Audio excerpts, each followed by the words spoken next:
माझ्या रेसिपी आवडत असेल तर लाईक करा, शेअर करा। आपण येथे तिळाचे लाडू बनवत आहे। त्यासाठी मी देशी तीळ घेतलेले आहेत पाव किलो। हे तीळ येथे छान भाजून घेणार आहे।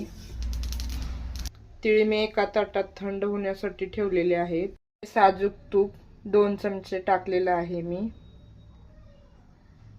तूप येथे छान गरम झालेले आहे। पाव किलो खिसून घेतलेला गूळ टाकलेला आहे। पाव किलो तीळ, पाव किलो गूळ, हे प्रमाण अगदी सोपं। इथे मी पाव किलो तीळ आणि पाव किलो गूळ असे प्रमाण घेतलेले आहे। पाण्यामध्ये गोळे अशा पद्धतीची झाली की आपण समजायचं पाक झाला आहे। तीळ टाकणार आहे। तीळ एकसारखे हलवून घेणार आहे मी इथे। हे मी एकसारखं हलवून घेतलेलं आहे। आता हे जे आपण छोट्या आकाराचे लाडू बांधून घेणार आहे।